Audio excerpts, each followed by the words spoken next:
Hey man, hold on a second. I've got to get you hooked up here. Can you hear me okay? I hear you well. Oh wow, I don't hear you well. You're gonna hold on a second. Maybe. Squeaky Travis voice I grew up with. Oh yeah, yeah, yeah. Okay. How's that? Let's see. I've got to check myself here. Go I'm ahead, take looking your way time. over here. What am I doing? I'm trying. I've got to. Okay. How you doing, man? I'm doing good. Where are you located these days? Right now, I am in South Florida.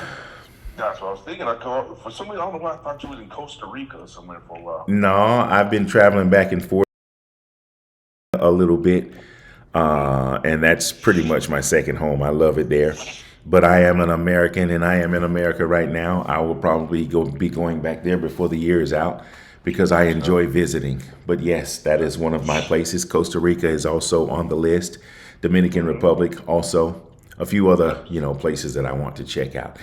Yes, Anyway, sir. how you doing, man? Doing good up here in the Georgia, Atlanta area, but I stay outside of Atlanta though. Okay, all right. I am documenting our conversation. I'm not going to keep you longer than 15 to 20 minutes. If we go a half hour, that's way longer than I expected. But Mm-hmm. I have some things I want to talk to you about. So you need to get real clear on your phone because I want to make sure that you're heard very, very well.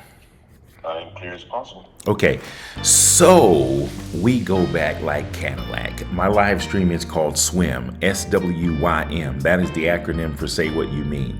What I try to do is just listen. It's pretty much talk about talking. I listen to what I'm saying, what I'm hearing, and I invite my guests to do the same thing. Listen, hearing, paying attention, what you do with the information along the way.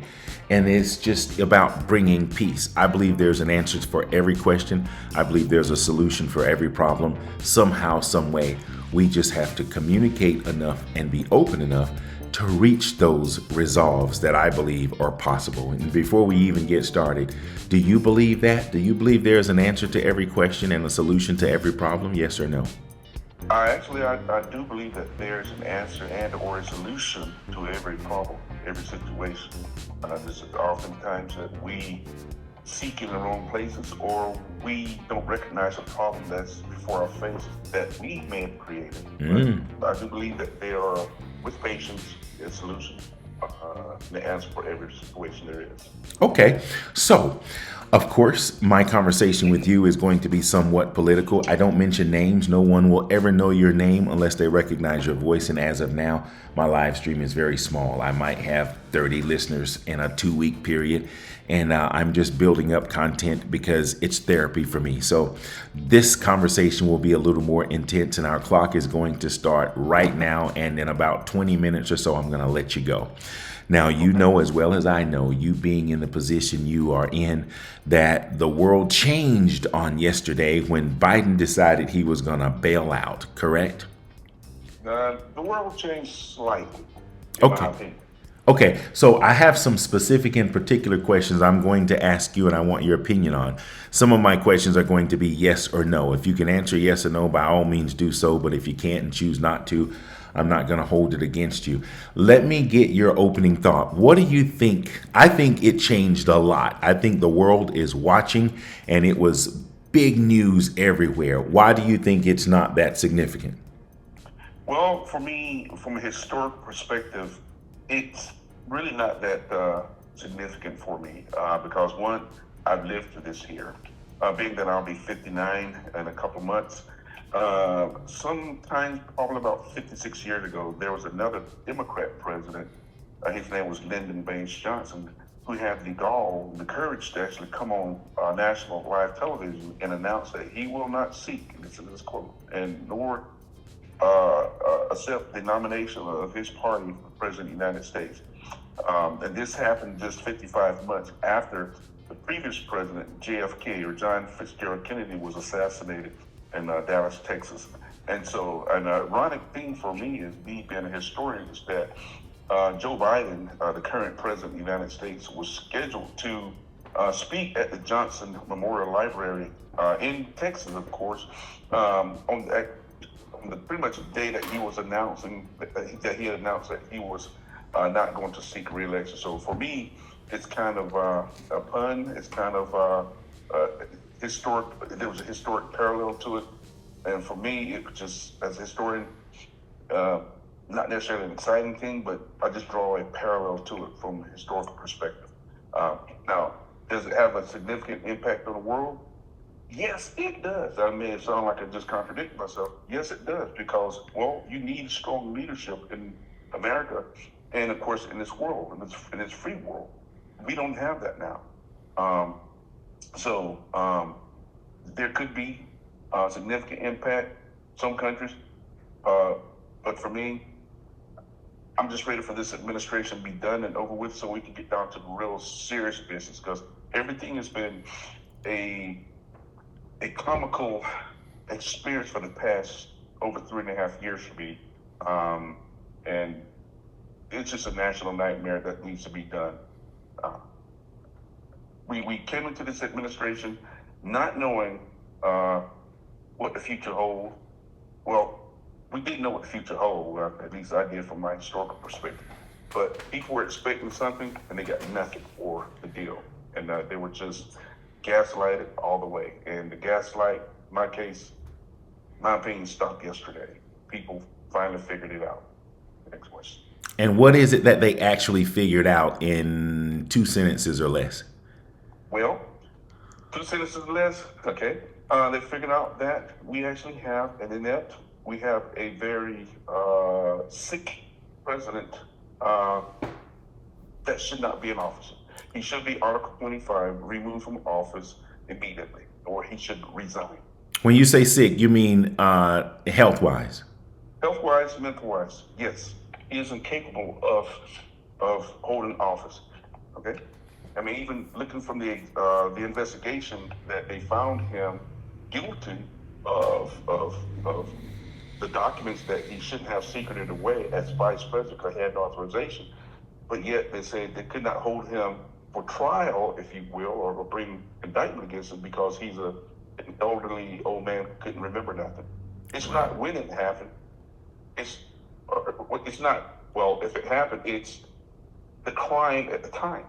You cannot forgive a such crime, and I would never forgive Joe Biden for the things that he's done in office.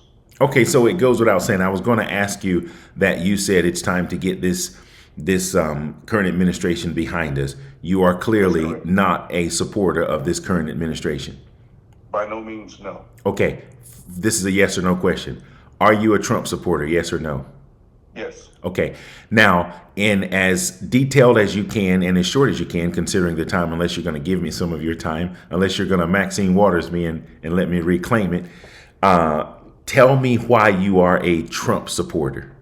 Why am I a Trump supporter? One, I've always liked the Trump brand since I was a young kid. He's always been a very ambitious business person, a business-minded person. I've admired that.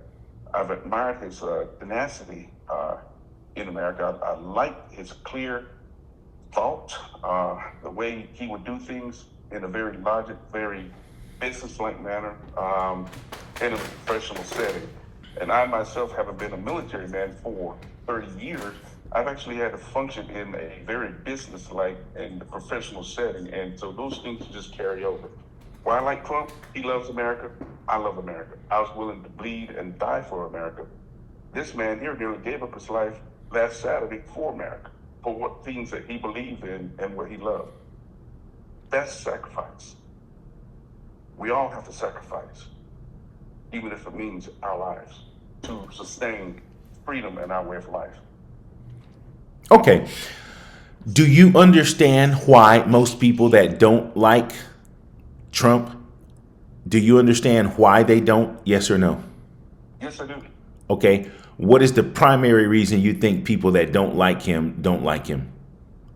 Okay, being that there are multiple reasons, a primary reason is one because of the color lines. Okay, we know, particularly in the black culture, that 90% of the black vote, goes towards the Democrats. There's a historical perspective on that. We can go with that down the road. However, if you look at the reasons why, it's because our black people have been lulled into the idea that Democrats will take care of them from cradle to grave. And me, as a Republican, as a very conservative person, I like my own, taking care of my own, if you will, standing on my own 2 feet. I don't want a handout. because where there are handouts, there are expectations of, well, you got to give back. You cannot buy my vote. You cannot trade me for my vote, but you're gonna have to work for a vote. The Democrats, they only work for your vote when they go to the black churches and everything every 4 years and they talk about race this, sex that, and abortion this here. Those things are I call it values. And those things that the Democrat Party espouse are not in alignment with my values. Hence the term conservative. I am not liberal with my values. I protect my values. Okay, I have a question you regarding Kamala Harris. Do you think she will be nominated as the Democratic, candidate? Yes or no? That is almost hard to say, but let me take a stab at it. I think that she will be chosen. Here's a person who was the first to drop out of a campaign during 2016. Okay? So she, by virtue of the color of her skin, being parents born of Jamaican ancestry and Indian ancestry of the Asian persuasion, she only looks black in my book. Okay? So, I threw color in there. So I don't think that she will ultimately win an election, but I think that she will be selected because if the Democrat Party throw her out, they're going to lose a great number of the black votes because that's what the black people are looking at. Oh, she looks just like me. I need to vote for her. What about the values? What about the principles? What about the policies? Kamala Harris has lived the past 3.5 to 4 years the Biden-Harris policies. She inherits those. You cannot hide from them. When you're a zebra, you can only change your stripes once. You either paint yourself white or black, but nonetheless, you're still a zebra underneath. It's a great analogy. I like that. I'm going to use it in the future. It wasn't bad. I'm going to use it. I'll give you credit only the first time, though. Mm-hmm. It's okay. It's yours by all means. Thank you. Okay, now here's my next question. Can you think of one or two things, 3 if you have it, about Kamala Harris that the Democrats either don't know or don't care to know that has been counterproductive for their best interest that she supports? Good question. Let's start with, she was immediately appointed the border czar. Okay, can you speak up a little bit? Your voice is not clear. I don't want to miss this. Yeah, Go ahead. Kamala Harris, upon the inauguration, she was immediately appointed by Joe Biden to be the border czar. In other words, when Joe Biden, day one, turned over all the executive orders for Donald Trump from the previous administration, he opened the borders. He opened the floodgates of illegal immigrants to come into America illegally. So therefore, he says, well, I'm appointing her to border czar, and we got to have immigration reform and all this other stuff. And she's going to manage it and oversee it. We've had 12 to 22 million people who came here illegally, undocumented, for the past 3.5 years. What is that number again? Is that a proven number? These are numbers at a minimum, you could say 12 million to 20 million that are illegal, undocumented. In other words, they did not follow the U.S. code, which is law under that covers immigration. We already had it codified in our law. This administration has lawlessly violated every aspect of the U.S. immigration law. She's supposed to oversee that. She's sworn oath to uphold the Constitution of the United States against enemies, foreign and domestic. All of those things, she's violated her very oath. So that's one thing. She did not have control of the border. 2, she only spent a minute as a senator. All right, she was very good at questioning when it would come time for appointments and Senate confirmation over those appointments. She can ask those salient questions to try to get to the point. That's all she was effective for. Then she announced that she's running for president. Well, of course, she dropped out of that first, and then all of a sudden this administration, of course, Biden was forced to accept her as a VP, and well, by George, they got the position, and well, she's the vice president of the United States. So she goes from being a prosecutor in Los Angeles to a senator for just a little bit to vice president for the past 3.5 years. That's her political career, if you will. She has no experience. The job is over her head. Okay, my question is, in terms of Democrats, black people in particular, can you think of anything that she may have supported in her history that is counterproductive for the betterment or for the best interest of Democrats and or black people? Yeah, for black people. For the black men. Never in a million years I would have thought that they were going to charge me for Sells' murder. I never talked to no detective, no police officer, no DA, nobody.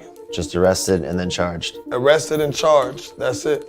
Was the first time you saw Kamala Harris in person the day that the verdict was issued? She showed up at the two most pivotal times in this first trial, and me being convicted and me being sentenced. She wanted to be present for a celebration of a conviction. That's what it felt like, celebration? A celebration, that's what it felt like. The reactions I get when I tell people my story is, they say it's the worst nightmare. You know, it's the closest thing to dying.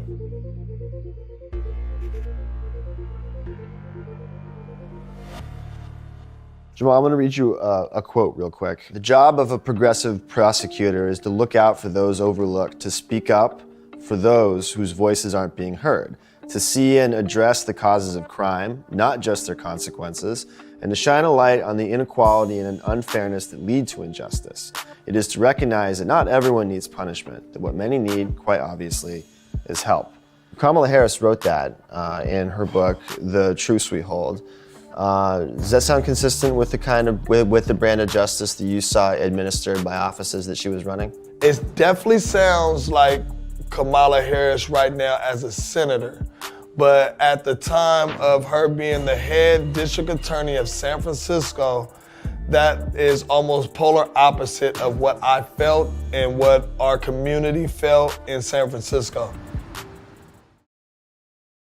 For the black men, black people, particularly in California, in her district, where she was a prosecuting attorney, she jailed a hell of a lot of black folks. She was constantly in jail, left and right. Now, is that fair to her? Being that, well, she ran on the pretext that, one, she's going to prosecute crime. And, well, there's a ton of crime that occurs in her district, where she comes from. Well, she was very effective in locking black men up for the longest time.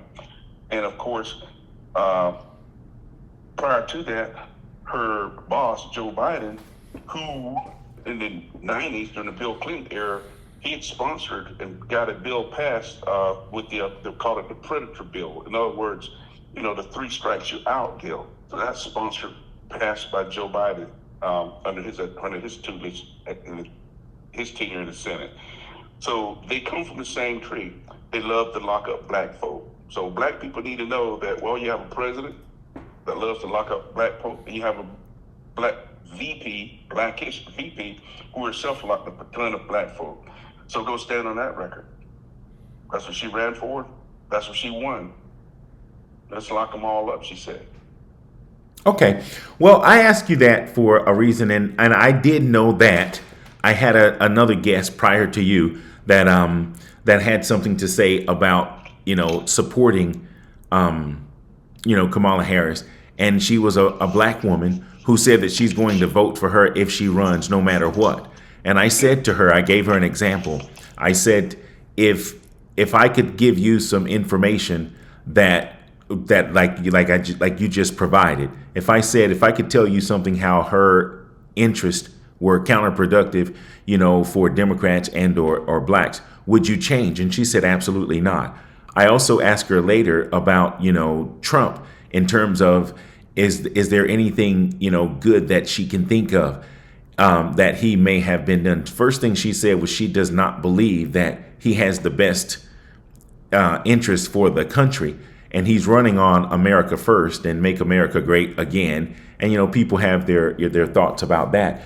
She said that she had no interest in what he had to say. If he starts talking, she doesn't even listen. She doesn't care what he has to say. She's formed an opinion about him, and she just finds him as being the devil. She said he's racist, and she said a whole bunch of things. Now, let me just clear the record before I say anything. I don't have a dog in the fight. I was raised Democrat, just like you probably were. And a few years ago, I changed my affiliation to independent. I don't have a dog in this fight, and although I vote every election, I vote my interest, whether it's Democrat or Republican. So I'm not a Trump supporter, I'm not a Biden supporter, I'm not for Democrat or Republican. And I said even to her that I will cast my vote and decide who I'm going to vote for on the day of election or at the time that I vote. So I want to make that clear, and I see good, bad, and ugly things about both candidates. But I want your opinion about the mindset of many people who just have declared Trump as a racist and find that the Biden administration is just so much better because maybe he's nicer. Give me your input on that. Okay. You cannot satisfy all of the people all of the time. You got to make some people mad. Sometimes you have to make all of the people mad. But nonetheless, you have the most important and serious job in the world, period, bar none. So, why do people think that he's a racist? Well, Trump's a Democrat. Trump's a Republican now. Trump was a lifelong Democrat. Trump actually had donated millions upon millions of dollars to Democrat and Democrat causes in the past. All right. There's a famous interview that he conducted with Oprah Winfrey during the 1980s when he was a Democrat, that when she asked him, and it's still true today, and Trump's words never changed since the 80s, do you think he'd ever run for president? And he just replied, I don't know, Oprah. I enjoy what I'm doing right now. And she said, oh, it don't pay, a lot of money. And everyone in the audience laughed. He said, no, but Oprah, if I should see the day that America, just kind of paraphrasing here, that Americans are not doing it, we've been taken advantage of by all these countries and stuff, and they're making millions, and they're making billions of dollars of it, I would not rule it out. He says, I love America. I want to see America make, I want to see American people make lots of money. Again, America, look at it as a business. You have politicians who try to run businesses, but you don't have a business and trying to run politics. So the two is kind of like oil and water. You can shake it up, it might look good. Eventually, they're going to have to separate out again. What you have is a person who came in here without a hint of what I call it, politics in mind. This is a businessman, multi-billionaire, who actually lost money, all right, comparative to other presidents in the past, lost money during his tenure as president. Other presidents, all of them, barring Ronald Reagan, who's rich himself all the way, they actually gain money. I'd rather trust a person who loses money, who in fact his whole family didn't accept any money during this time because, well, they're very rich. Now you look at Joe Biden's family, conversely, well, they have 117 LLCs. They have over 55 different bank accounts, but they got however many business, but they don't have any products by which they show services or products by which they've sold to make those millions upon millions of dollars. I question that. I will always question that. You've enriched yourself for the past 50 plus years. I have a problem with you. So how is he a racist? Well, it's because Wait, who are you referring to now? President Trump. Okay, you said, okay, so you're answering that question. I'm answering that question now. So that's a long answer. So the answer is here, that question there is that why do people think he's a racist? It's because they have been gaslighted and told repeatedly by the media and by just general, I would say just the general public themselves, that they just say, well, he's a racist. And other people repeat, he's a racist. It's that bird effect that everybody can say the same thing and keep repeating, and all of a sudden everybody's believing that he's a racist. Well, if he was a racist, he wouldn't have not given just untold fortunes to people, black businessmen, and it's well documented, where people come to him and approach, hey, I'd like to start this business here. Okay, let me hear your business plan. Great, I like it. Okay, I'm gonna loan you this money here. Go be successful. Go be successful. Okay? And they go and they come back and say, oh, we're successful. Thank you for, and here's your money back. He says, you know what? I don't want no money. I'm good. Once you take that money and you help some other black person build their business just like you did and become successful. Those are well documented cases. Right? There are times when he come out, a woman come up to him, a black woman, well, I can't find this job. You know what? I'm hiring you on the spot. These are black people.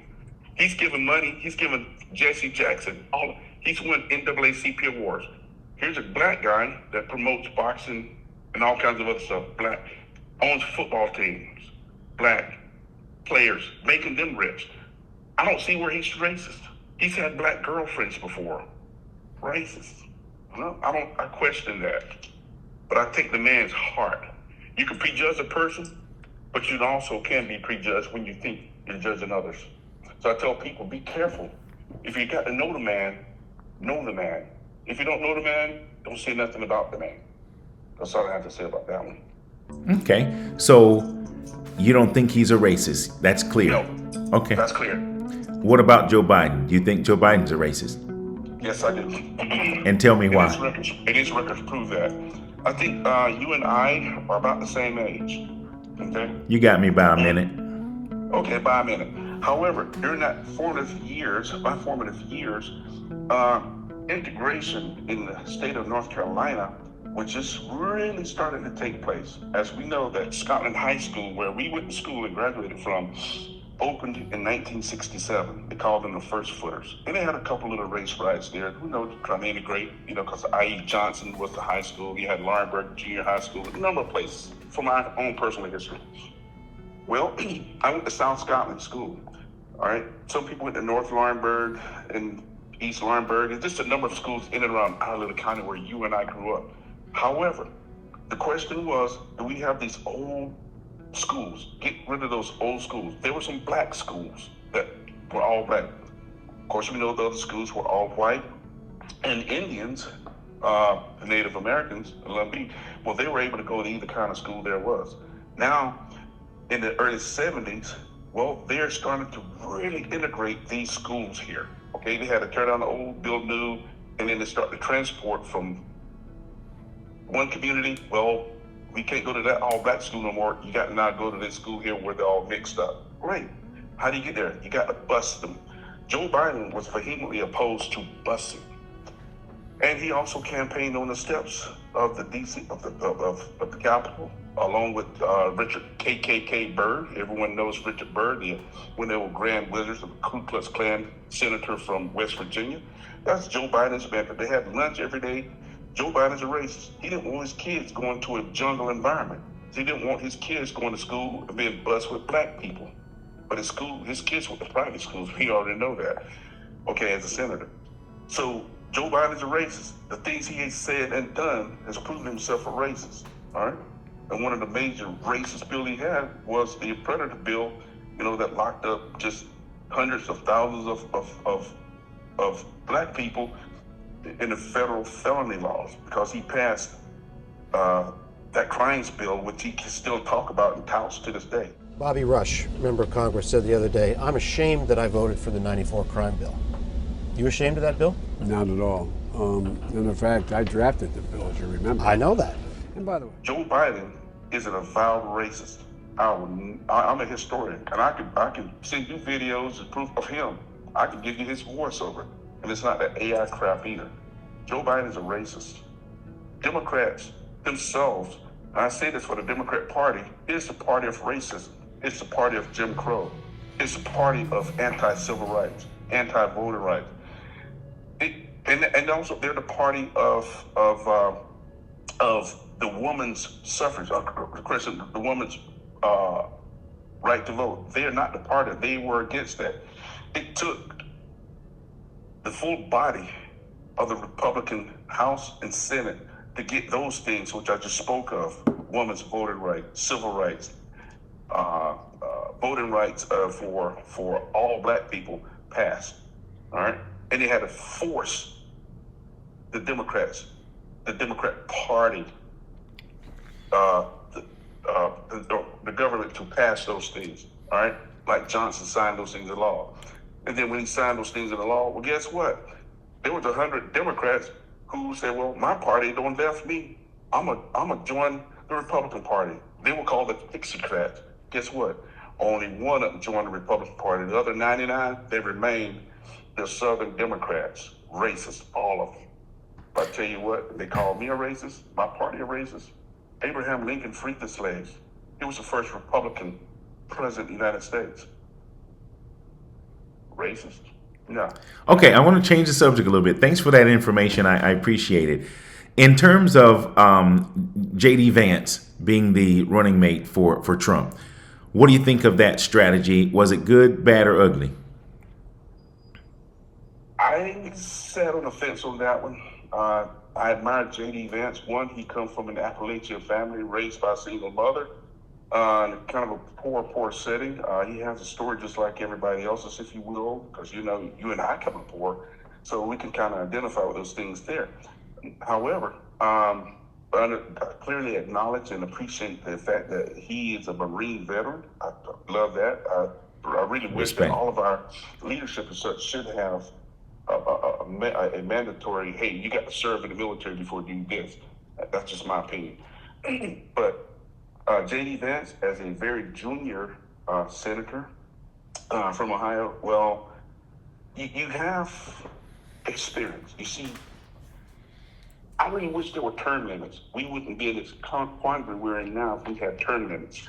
So you got to pass, I call it the torch, onto those younger future generations of America. And J.D. Vance represents that for all of us, if you will. You know, you don't need to have the old stalwarts, the old guard in there for 30, 40, 50 years. Nancy Pelosi, Chuck Schumer's, Mitch McConnell's, and everybody in there. I think you should have 2 terms and go.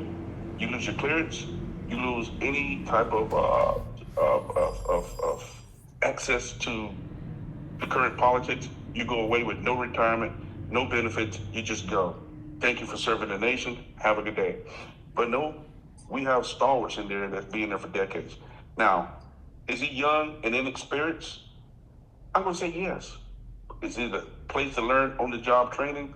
It's kind of a tough position, but also George Washington had to learn on the job too, being the first president of the United States of America.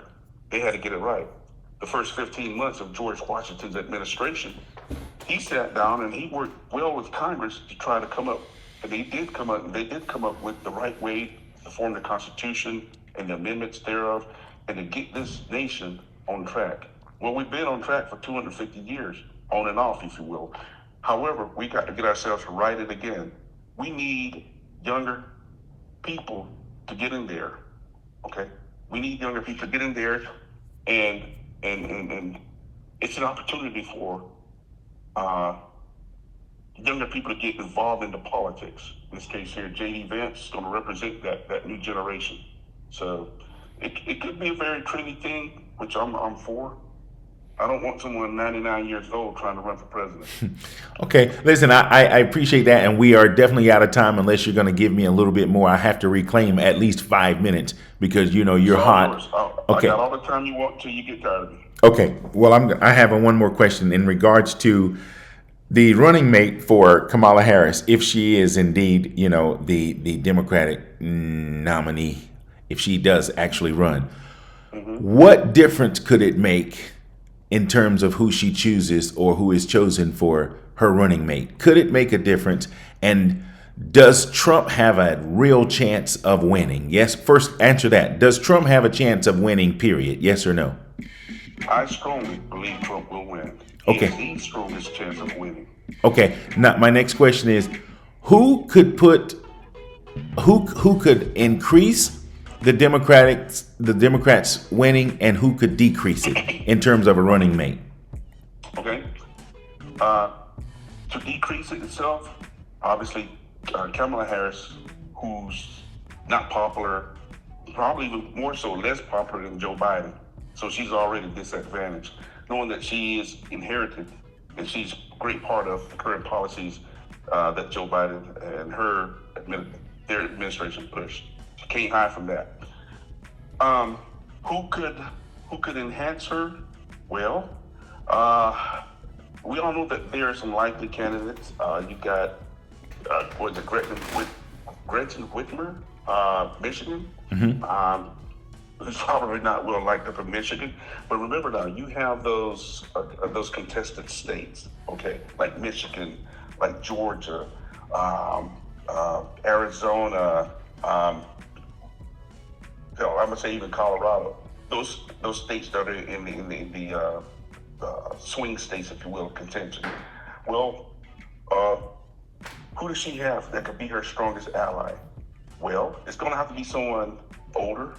I'd say older, perhaps white in this case here.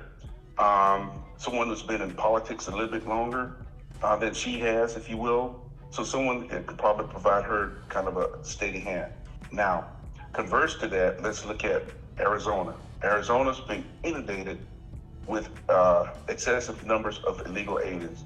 All right, Arizonans are pissed off. And I don't think that she will win Arizona. Michigan, same thing, especially Dearborn, Michigan, with illegal immigrants. Detroit. The black folk up there, the natives, are restless. I don't think she'll have a chance in hell in Michigan. But who could she Arizona- pick? Who could she pick? I need a I'm name. going to get there. Okay. Okay, I'm go gonna ahead. get there. Go I ahead. gave you Take your time. I gave you Gretchen Whitmer Okay. up there. Okay. California, we already know that California, the only person she can choose from California is the governor, Governor Newsom. No one likes that son of a gun. All right. So then you have Georgia, another contested state, Warnock, young, second-term senator from Georgia, the preacher Warnock. She won't win Georgia, so she loses because she can't ever win those states anymore. So Warnock won. If you're going to go black on black,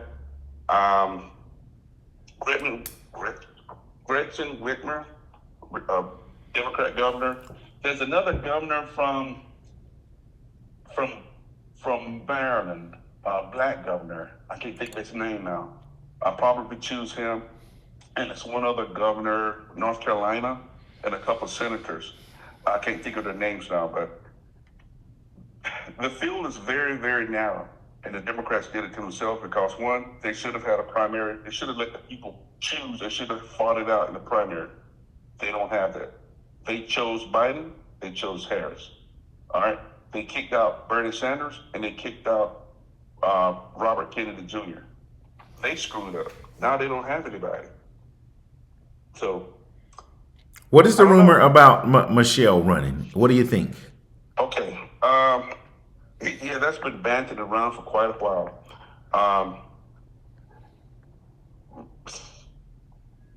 The puppet puller, the puppet string, the puppet masters, well, who knows? They could put Michelle Obama in, okay? So again, that's where the gaslighting and all the hoodwink can come in, and will we fall for it? Oh yeah, black people will turn head over heels and just elect and vote for the person because, well, she's a black woman. Okay, got it. But what policies? What does she stand for? What are her political ambitions? What are all those things there that can make her truly a contented person? Okay, I have a jump question. I'm going to totally change the subject right now. Speaking of policies, give me the primary policy that Trump stands for that you think really does make America great, and that suggests that he is a supporter of the betterment of America. What is the primary policy you think Trump stands behind? Economics. You know what I'm saying? Is the economy stupid? Not calling you stupid, but that's the question. That's the statement everyone has to always consider. Is the economy stupid? You got to have a strong economy, and a strong economy will lead you to a strong military. See, what's the use of having riches but have no freedom? What's the use of having freedom but when you have to fight for every turn? Strength through peace, peace through strength. Ronald Reagan. Deterrence. You have to have a strong military in order to effect proper and good political policies around the world. You cannot have a weak military You cannot have a weak economy. You lose. All right. So America first. Make America first. Build stuff here in America. Bring things home. It's only example by the toilet paper, right? Toilet paper. We didn't have any toilet paper because all the toilet paper has been made overseas. Okay. All the medicines we have are produced in China and India and other places. We need to make that stuff home here. Hold on a Right? second. Real quick question. How is cotton at one time the number one export, but then there's no toilet paper made in the USA? You have to ask the business people that because we have outsourced everything. We don't make stuff. American society, American culture now, we become a nation of consumers instead of producers. Right? We have to start making things here at home. We have Okay, to hold on. I have another question real quick. I remember Trump talking about, bringing businesses back. I don't know if I saw that during his term. I really thought that businesses were going to open up and we were going to just really start producing stuff, when he was president. Did you notice that it did not happen at as much, or maybe I missed it? You missed a little bit of it there. Okay. And not to take away from your question or your statement, because I think there's a lot of truths there, because he had to fight in all directions, all the 360 degrees. He had to fight all around in full circle. So think of America during our industrialization period. We unleashed our industrial might. Okay. World War II is the greatest example. Oh, well, by the way, we're totally off time, but if you can give me more time, I'll take a little bit more. We're totally out of time. It's all yours. I'm retired. Okay. So we weren't able to realize our full potential under the fast 4 years from 2016 to 2020. Then, of course, COVID hit and just wiped everything out. So let's look at it. Do you think the country should have shut down, yes or no?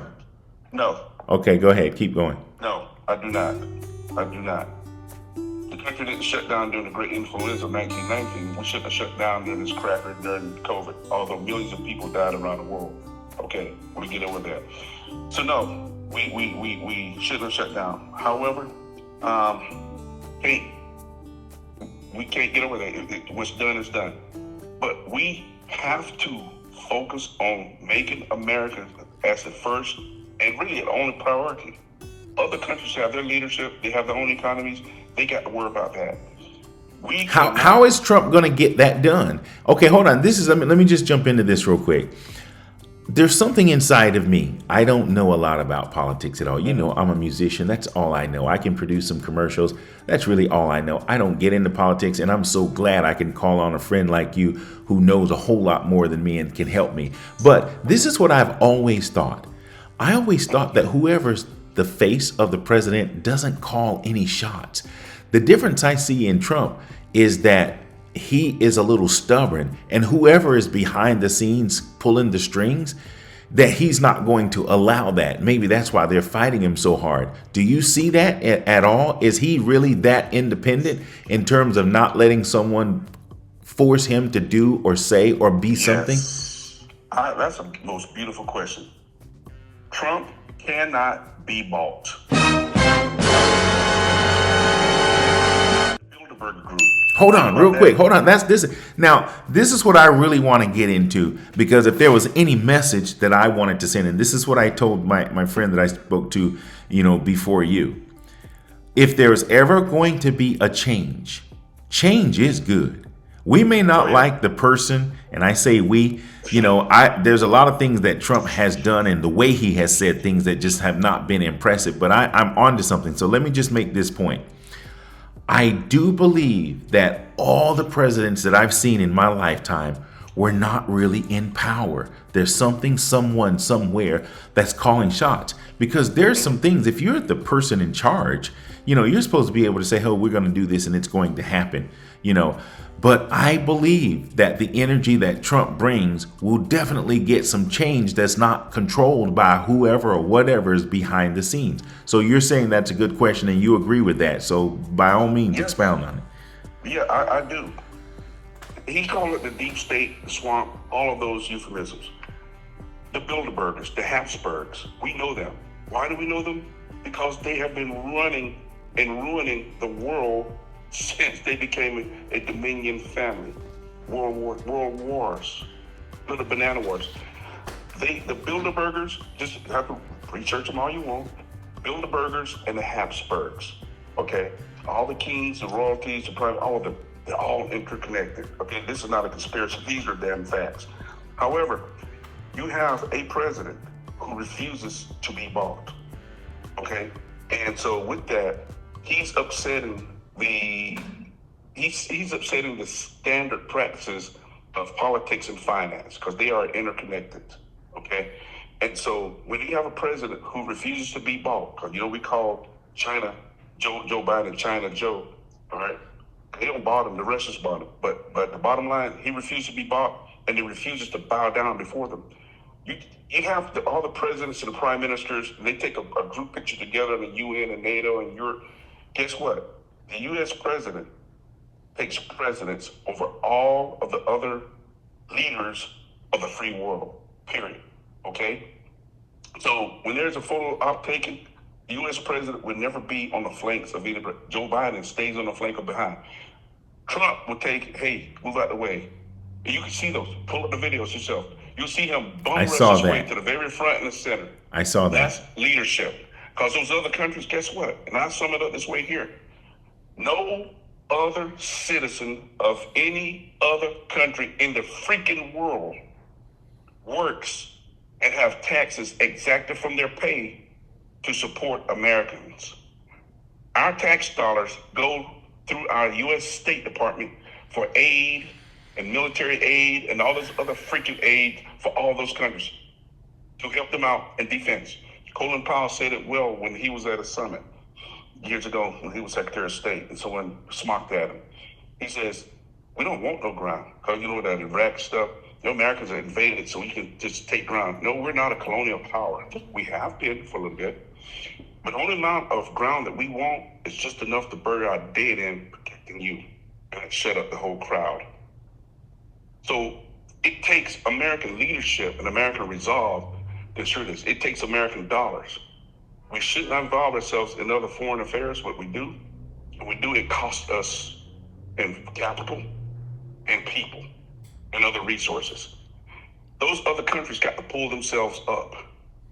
And one thing I'll leave you with, if you got about 5 minutes. No, I'm going to take some time. I have one more question to you for you before you go, but go ahead, finish your thought. No, I'm not going to go, but I just wanted to give you this here so when you sit down, and this will answer your question on it, and you can write it down. It's called the Immigration Gumball. Immigration Gumball. Look it up on YouTube. That will explain in graphic detail the problem of Americans' acceptance of immigration. Illegal immigration especially. Immigration Gumball. Just Google that. Immigration Gumball. Okay. If you got a 3-minute video or a 5-minute video, I like the 5-minute video. It explains in full detail. It'll give you a great perspective. And the last thing with that is understanding the Cloward, C-L-O-W-R-A-R-D, Cloward and Piven strategy. Look those up, you'll have a clear understanding. Cloward and Piven's strategy. Piven, yeah, P-I-V-E-N, Cloward, Piven strategy. And Immigration Gumball. And the Immigration Gumball. Those two things will put in perspective as to what we're facing now. It is an intent designed to destroy America. And it's happening right before our faces, and we are content to let that happen. When we have a leader that stands in the way, he says, they're not after me, they're after you. I'm just in the way. And I like that. Okay, listen, I like that. I want to ask you one more thing, and I'm glad you told me that you have time because I have a feeling I want to do more of these. There's so many things that are coming to my mind. For the sake of time, I'm not retired yet, so anytime you want to, I'm yours, brother. Okay, listen, I'm trust me, I'm going to be calling you within the next few days for sure. But I want to say this before you go, and thanks for all of the information. Okay, this is tough, and it hits home for me. But I just want your opinion on it, and we're going to go. We're going to be gone in 6 minutes, promise, from now. Okay, reparations, slavery. Okay, it's a big ticket. Everybody talks about it. Okay, let me give you my spiel before you comment it. Okay, affirmative action also in that. So that's 3 things I want to touch on. Reparations, slavery, and affirmative action. I am bothered by slavery and the benefits of slavery that were not benefited by those who were enslaved. I don't know how reparations can happen. It's not my responsibility to figure that out. But there's a part of me that feels cheated by my ancestors who were unwillingly brought here, worked for all that long time. People benefited from it, and then there's nothing that, can be, an official apology and the repayment of that. The question is always, well, who do you pay? How do you know? And people say, well, my folks were not slaves. I don't know how to resolve the problem. I do know that in a court of law, if you take something from someone or you cost someone something, you can be held accountable for that, and restitution, is what it's called. You have to indemnify the people that you caused damage. Slavery caused a lot of damage to people that look like you and me. I don't know the answer to it, but there's a part of my DNA that does not agree with how I feel as an American citizen, being a black man, and some of the rights that I know for sure that I am not entitled to, and some of the privileges, that I know I'm not entitled to. So that's my take. I feel like the slaves that were brought here, that I am a descendant of, that I am, we were not, indemnified for that. And I don't know how to get it back. I'm not even expecting it, but I live with a void inside of me as a result of not only what I know happened, what I believe happened, and how I feel and what I see. I just want your thoughts on affirmative action, reparations, and slavery, and you've got 4.5 minutes. Okay, great. I can't answer those in the exact order you gave them, but let's start here. Our slave records are stored over the Richmond County Archives. You can start there from Scotland County, that was partitioned from Richmond County. Second of which, we did it to ourselves, from Africa to Smithfield, Virginia. There's a famous case of a former indentured servant who won a case against some people who escaped from him. The guy was our color. He won that case. That said, back in the early 1600s, the institution of slavery here in America, as we know it, in American colonies. Okay. Second of which, reparations. Who pays it? If anyone had to pay reparations, would not be white folk. It should be the Democrat. It should be the Democrat. Sorry. It should be the Democrat Party that pays. But you know what? How do you prove that? You have so many millions of people who came from Africa, not under enslavement, but through immigration, illegally or otherwise, that are here. You have people who come from Central and South America, just as black as you are, and you and I are. So how do you pay them? How do you identify them? You and I are 3 generations removed from being slaves. I researched back to 1878 and found my great-grandfather and great-grandfather and great-grandmother, something like that, yeah. So I don't know those beyond 1878 who were mine. I have to look in the North Carolina archives for that, which I'm gonna do. So we did it to ourselves. We sold ourselves into slavery. We gave rise to slavery here in America. Okay, I blame us blacks for that. All right, so I blame the Democrat Party for espousing slavery, the institution of slavery throughout the South, although there were slaves all over America. Out west, up north, we fought a civil war. We paid with 600,000 lives to end slavery, and it took Republicans to end the slavery altogether. Okay, we have a constitution, we have rights. Affirmative action, going to the next one. Barack Obama ended affirmative action. Okay, affirmative action for the late 60s and the 70s was probably right for the time because we just entered into the civil rights era, if you will, and voting rights, getting those things solidified and trying to get people put into places.